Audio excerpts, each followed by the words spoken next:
तमाम मेरे gardening friends को वैगीज होम किचन गार्डन में बहुत बहुत खुशामदीद। आज की मेरी वीडियो सलाद पत्ते की पनीरी की ट्रांसप्लांटेशन के हवाले से है। सलाद पत्ते को आसानी आप मुख्तलिफ किस्म के घर के गमलों में, प्लास्टिक बोतलों में,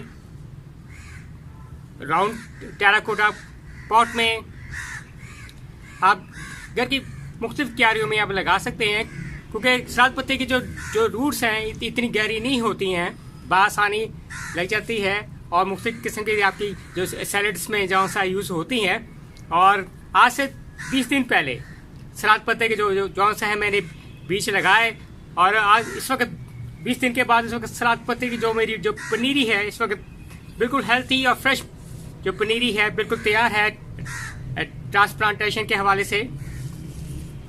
तो अब मैं अपने सलाद पत्ते को मुख्तलिफ घर के गमलों में, नीचे क्यारी में वहाँ लगाऊंगा जहाँ सुबह 4 से 5 घंटे की धूप आती हो। ज़्यादा से धूप भी नहीं चाहिए होगी, 4 से 5 घंटे की धूप इसमें जहाँ आए, लाजमी आए, सुबह की है। उसके बाद इसकी मिट्टी की जौन सी है सॉइल मॉइस्ट होनी चाहिए, जौन सा है ज़्यादा पानी देने की ज़रूरत नहीं है, और वाटरिंग नहीं करनी है आपके।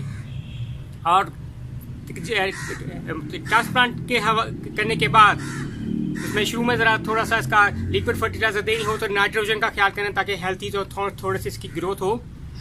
तो इस हवाले से जौन सा है मैंने कहा अपने दो गार्डनिंग फ्रेंड्स के साथ जो सलाद पत्ते की जो पेड़ सीडलिंग है वो शेयर की जाए। उम्मीद करता हूँ कि मेरे गार्डनिंग फ्रेंड्स को जौन सा है ये वीडियो पसंद आएगी। काइंडली मेरे चैनल को लाइक और सब्सक्राइब कीजिएगा। Bye, Asim Nawaz from veggies home kitchen garden.